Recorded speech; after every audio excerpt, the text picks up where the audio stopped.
Welcome to Books and More, where powerful ideas meet real-life insights. In this episode, we dive into Dollars and Cents by Dan Ariely, a fascinating exploration of how our minds truly work with money. This book reveals why we make irrational financial choices and how understanding our emotions can help us spend, save, and live smarter. It's not just about money, it's about the psychology behind every decision we make. Join Books and More to discover how our hidden thoughts shape our financial lives and how to build a wiser, more meaningful relationship with money. Introduction: When money is more than just money. In the introduction of Dollars and Cents, Dan Ariely, one of the world's leading behavioral economists, begins with a deceptively simple question: why are we so irrational when it comes to money? He argues that although money lies at the center of almost everything we do, very few of us truly understand how we think, feel, and behave around it.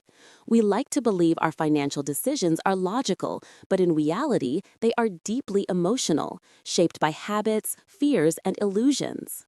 Ariely explains that this book is not about investing or getting rich, but about understanding the psychology behind our financial behavior, where human irrationality reveals itself most clearly. His goal is not to teach us how to earn more, but to help us make peace with money by understanding how our minds distort its meaning. To him, money is not simply a medium of exchange. It is a mirror that reflects our emotions, values, and hidden motives. He begins by reminding us that if humans were purely rational, classical economics would have been correct, but experiments repeatedly show otherwise. In studies ranging from shopping behavior to everyday spending, people make consistent, predictable mistakes. They spend impulsively on things they don't need, are seduced by discounts, and feel pain when paying with cash, yet spend freely with credit cards. We don't treat money objectively, we respond to it emotionally. Ariely calls this phenomenon the illusion of value. Prices don't represent true worth, they reflect how our brains assign meaning. A $5 coffee can seem wasteful to one person but luxurious to another. A 50% discount can make us feel victorious even when we end up paying more than for a cheaper alternative. In the modern economy, money has become detached from reality, and value is no longer measured by usefulness, but by perception.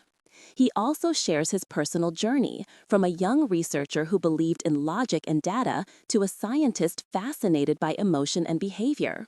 Over years of studying human nature, he discovered that money not only measures value, but also creates powerful psychological illusions.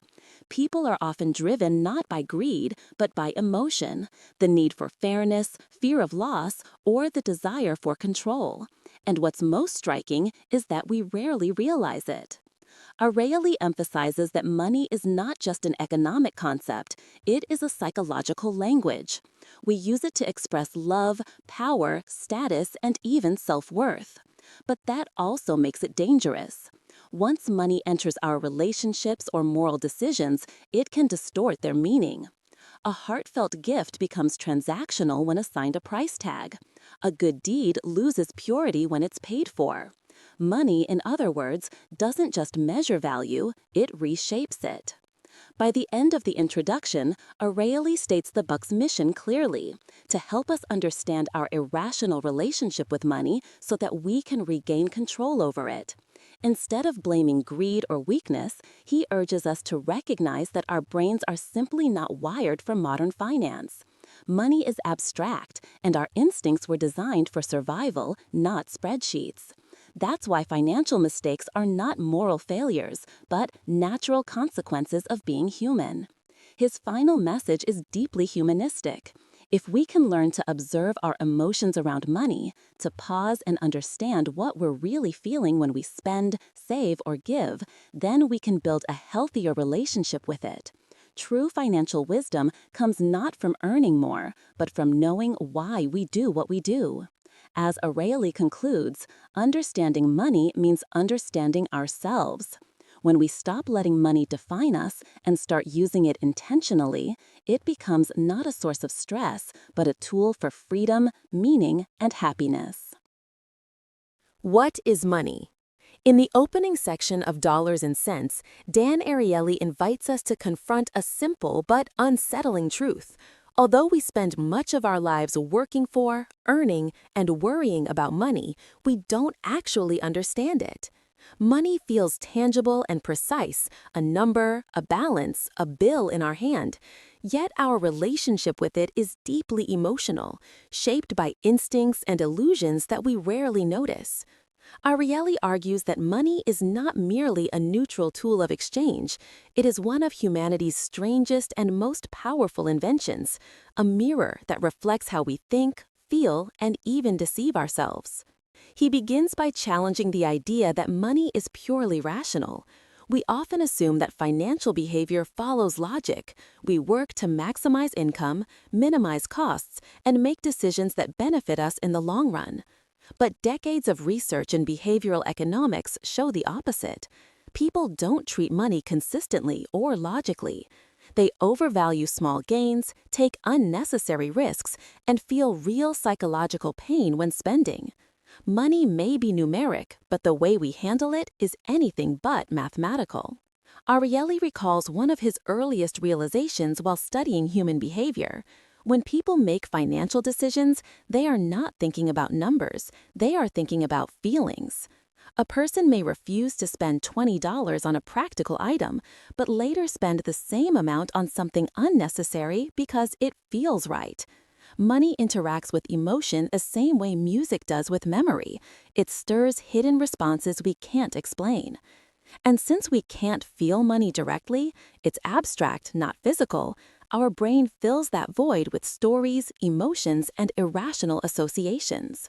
In this section, Ariely explores 3 key distortions in how we think about money: our inability to perceive its real value, our obsession with opportunity, and our confusion between cost and meaning. He first points out that money lacks sensory feedback.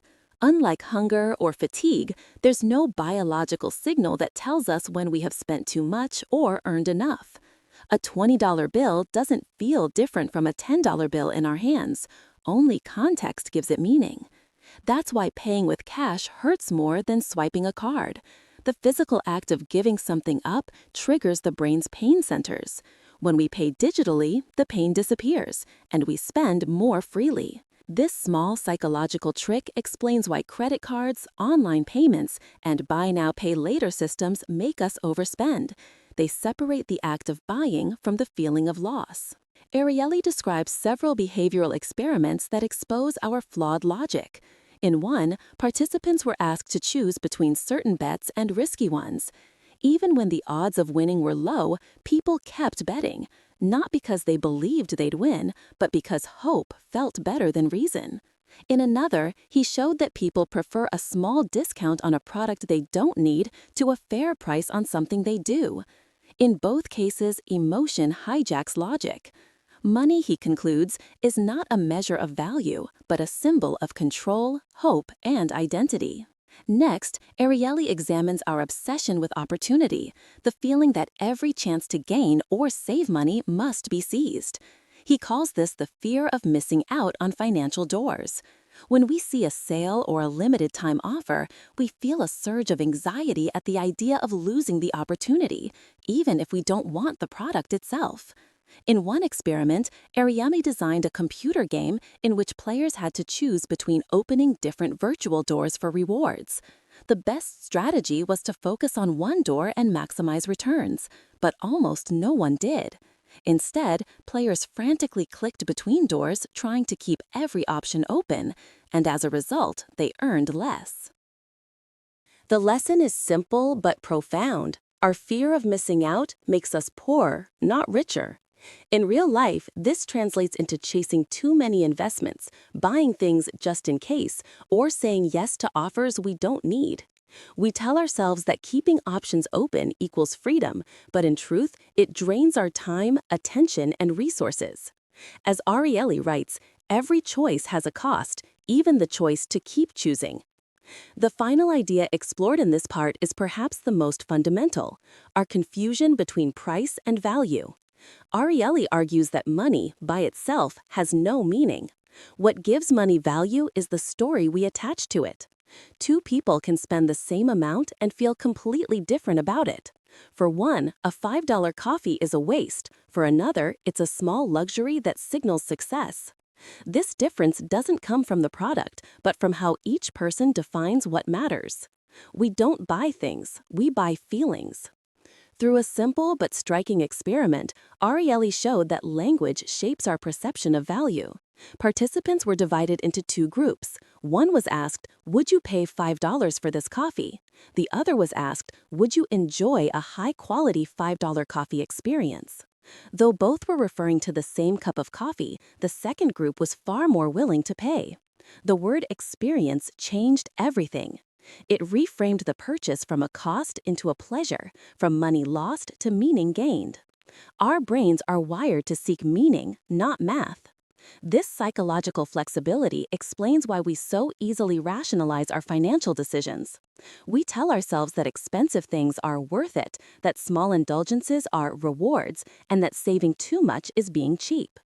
In reality, we are constantly adjusting our mental stories to protect our self-image.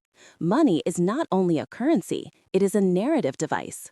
It tells us who we think we are, generous or selfish, successful or struggling, disciplined or impulsive. Ariely warns that this mental storytelling can become dangerous when money begins to replace meaning. The more we measure everything in financial terms, the less we appreciate non-financial value, love, kindness, time, or creativity. He shares an experiment in which people were asked to donate blood. When offered money as an incentive, fewer people volunteered. But when they were asked to donate as an act of kindness, participation rose sharply. The moment money entered the equation, the moral value of the act diminished. Money, he writes, has the power not only to measure value, but to distort it. Throughout this section, Ariely reminds us that money is a language, one that we've learned to speak fluently, but not thoughtfully. We think we understand it because we use it every day, but we've forgotten that it's an invention, a shared fiction that works only because we all believe in it. The tragedy is that we often let this fiction define our real emotions, choices, and relationships. By the end of part 1, Ariely challenges us to look beyond the surface of money and to see it for what it truly is, a tool that reflects how we think, not who we are. When we mistake it for a measure of worth, we start living by numbers instead of values. But when we learn to see it as a mirror of the mind, it becomes a guide to self-awareness. He closes the section with a question that frames the rest of the book. If money is not rational, can we ever be rational with it? His answer is both humbling and hopeful. We cannot change the way our brains are wired, but we can learn to recognize our biases. We can pause before reacting to sales, reflect before spending, and remember that what we truly seek in money is not wealth, but meaning, security, and dignity. Understanding money, Ariely concludes, is not about learning how to count it, but learning how it makes us feel. When we understand that, money loses its power to manipulate us. It becomes what it was always meant to be, a servant, not a master, a tool for living, not the purpose of life itself. Part 2. How we misjudge value in ways that have little to do with value itself.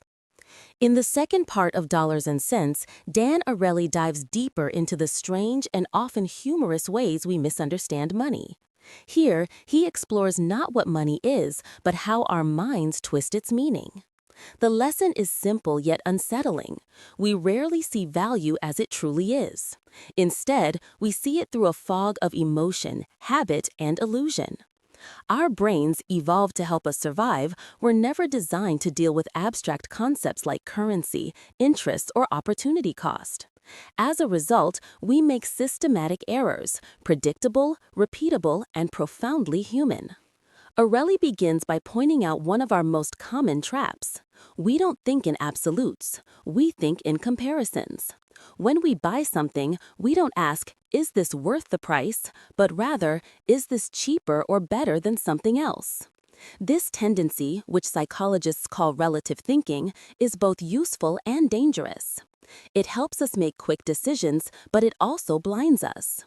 In one of his classic experiments, Ariely showed participants 3 options for a product: one cheap, one expensive, and one in between.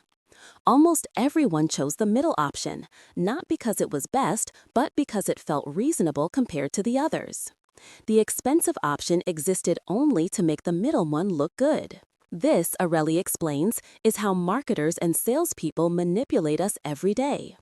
A $1,000 phone looks outrageous until it's placed next to a $1,400 one. Suddenly, it feels like a smart choice. We fall for the illusion of relative value, not realizing that our sense of worth changes with context, not truth. Our brains crave comparison because it gives us comfort. But comfort in the world of money often leads us astray. Next, Ariely explores what he calls mental accounting, the way we divide our money into different mental buckets.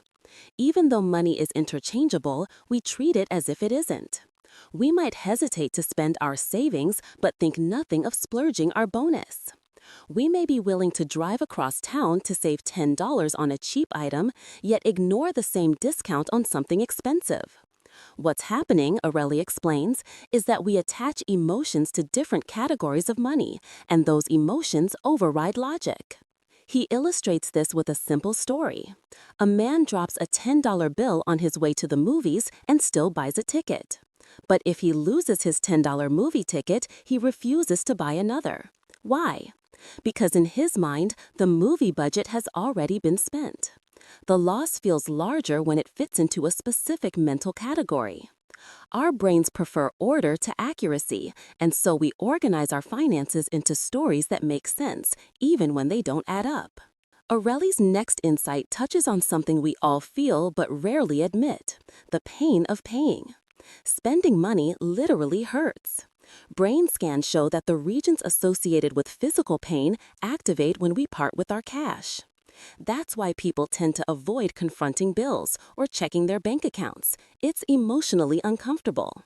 To escape this pain, we've invented systems that hide it. Credit cards, online payments, and subscriptions all create psychological distance between the act of spending and the feeling of loss. The less pain we feel, the more we spend. He warns that this disconnection has dangerous consequences. When payment becomes invisible, we lose our natural self-control. Swiping a card or tapping a phone is effortless, but each small transaction erodes our awareness. We no longer think, "Can I afford this?" Instead, we think, "Why not?" As Ariely puts it, technology has made payment painless, and in doing so, it has made overspending effortless. Our emotional relationship with money also shapes how we respond to loss. Ariely explains that the pain of losing something is twice as strong as the pleasure of gaining it. This loss aversion drives much of our irrational behavior. Investors hold on to losing stocks too long because selling would mean admitting defeat. Consumers hesitate to return a product they don't like because owning it feels safer than letting it go. In everyday life, this aversion keeps us trapped, attached to bad habits, outdated possessions, or doomed investments, simply because we hate the idea of loss more than we love the promise of gain. Ironically, while we fear losing money, we are overconfident in how well we can manage it. Ariely calls this the illusion of control. We like to think we are rational decision makers who understand our finances, but in reality, we often act on impulse and justified it later. He describes experiments in which people picked stocks or made investment decisions purely by chance, yet believed they had insight or intuition. When luck went their way, confidence soared. When it didn't, they blamed circumstances.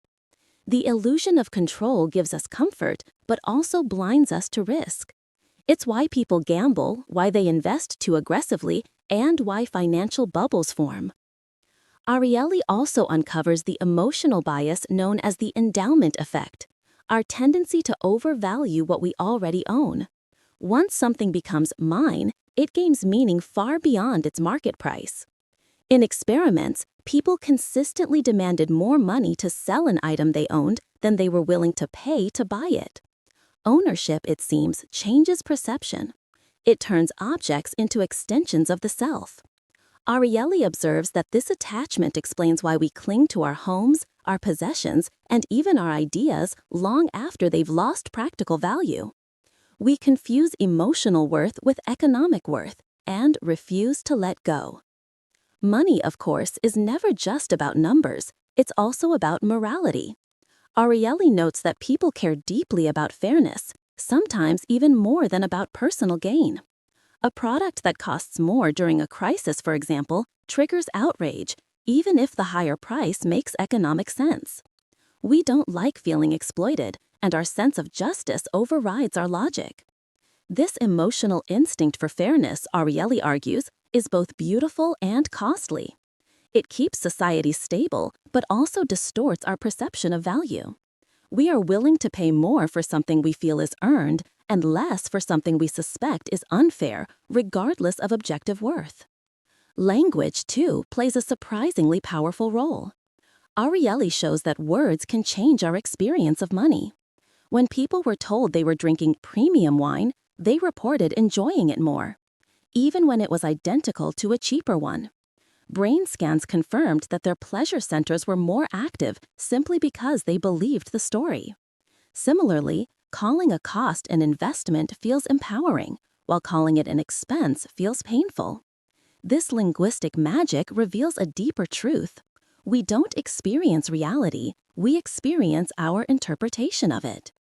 Perhaps the most fascinating insight in this section is how expectations shape our financial behavior. We don't buy products, we buy the feelings we expect them to bring. A concert ticket is not just an evening of music, it's a promise of joy. The higher our expectations, the more we're willing to pay, and yet the easier it is to be disappointed. Ariely's experiments show that even the belief in higher price can enhance satisfaction. People taking a more expensive placebo painkiller reported greater relief than those taking a cheap one. Expectations, he concludes, are not passive, they actively shape perception. By the time Ariely reaches the end of this part, one pattern has become clear. We are not in control of our relationship with money. Money controls us through our emotions. Each financial decision, from a morning coffee to a major investment, triggers a web of hidden psychological forces: comparison, fear, pride, guilt, hope, and habit. And modern systems, credit, advertising, digital payments, are designed to exploit those forces. Ariely doesn't condemn this irrationality, he embraces it as part of being human. The goal, he says, is not to become emotionless, but to become aware. When we understand how our minds distort value, we can start making choices that align with what truly matters. He ends the section with a sobering but hopeful reflection. Money is a powerful tool, but it's also a mirror that reveals our deepest motivations. If we see it as a measure of worth, we will forever feel inadequate. If we see it as a means to create meaning, we can use it wisely. Understanding money, Ariely writes, isn't about mastering the market, it's about mastering ourselves. Part 3. What now? Building on a flawed foundation. In the final part of Dollars and Cents, Dan Ariely moves from diagnosis to prescription.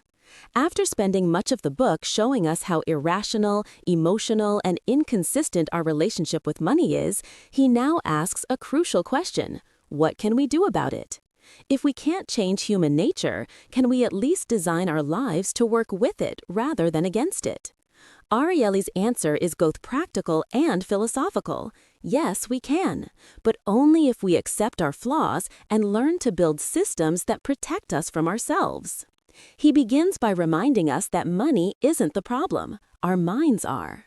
We don't need to become completely rational to make better financial choices. We simply need to understand our biases well enough to anticipate them.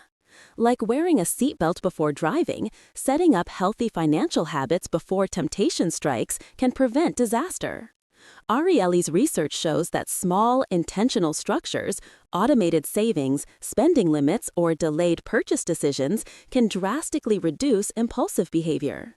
The key is not willpower, which fades quickly, but design, creating environments where good decisions happen naturally. Ariely likens this to architecting our choices. For example, if you want to save more, don't rely on the discipline of saying no each month. Instead, make saving automatic. Have money transferred to a separate account before you ever see it. This method, known as pre-commitment, bypasses the emotional struggle between desire and reason. By removing temptation from the moment of choice, you protect your rational self from your impulsive self. Similarly, if you want to spend less, make it slightly harder to buy things. Unsubscribe from promotional emails, delete shopping apps, or use cash instead of credit cards. When friction increases, impulsiveness decreases. But Ariely also acknowledges that money is not just about behavior, it's about meaning. People don't make financial decisions in a vacuum. They make them in the context of who they are and what they care about. When money is disconnected from purpose, it becomes purely mechanical, and our motivation fades. He recounts a study in which participants were asked to save money either for the future or for their children's future. The second group saved nearly twice as much. The difference wasn't logic, it was emotion. When we connect money to love, responsibility, or dreams, we act more wisely. This insight leads Ariely to one of his most important conclusions. The solution to irrationality isn't to eliminate emotion, but to understand and channel it. Emotions give money meaning. Without them, we wouldn't care enough to work, save, or give. The danger arises when emotions drive decisions unconsciously. By becoming aware of them, by noticing when spending is about comfort, status, or fear, we can align our financial behavior with our values instead of our impulses. The goal, Ariely says, is not to silence emotion, but to make it speak truth. He also discusses the myth of financial expertise, the idea that listening to advice automatically leads to better decisions. In reality, he argues, financial advice often fails because it doesn't address emotion. We might understand the logic of saving or investing, yet still act irrationally because we crave immediate pleasure or relief. Knowledge doesn't automatically change behavior, structure does. That's why a diet book doesn't stop someone from eating cake, and a personal finance lecture doesn't stop overspending. To change behavior, we need to redesign the context, set boundaries, automate actions, and make the right choice the easiest one. Another idea Ariely explores is the power of awareness. Instead of avoiding our financial mistakes out of guilt, we should study them. Most people, he notes, react to money problems by ignoring them, refusing to check bank statements, or delaying conversations about debt. But avoidance keeps us trapped. When we face our mistakes with curiosity instead of shame, we turn them into lessons. Ariely calls this financial mindfulness, paying attention not just to how much we spend, but why we spend. Each purchase carries a story, and when we understand that story, we reclaim control. He then turns to one of his favorite topics, self-control. Ariely argues that our struggle with money is really a struggle with time. We constantly trade long-term well-being for short-term pleasure. This happens not because we are weak, but because our brains are wired to prioritize the present. So instead of fighting this bias directly, we should use tools to outsmart it. Commit to savings plans that lock money away, use apps that delay gratification, or ask a trusted friend to hold you accountable. We can't change the brain's design, but we can hack it, turning its own limitations into allies. Ariely also highlights the importance of social norms and community. Humans are social creatures. We mirror the behaviors of those around us. If we spend time with people who flaunt wealth, we feel pressure to keep up. But if we surround ourselves with those who value frugality, generosity, or creativity, we adapt to that environment instead. Financial habits, like all habits, are contagious. That's why creating communities that share healthy money values can be one of the most effective ways to transform behavior. When we feel seen, Ariely writes, we act more wisely. Throughout this section, Ariely insists that we must stop treating money as a purely rational system. It's emotional, social, and symbolic. Trying to be perfectly rational only leads to frustration and guilt. Instead, we should embrace our flaws and design around them.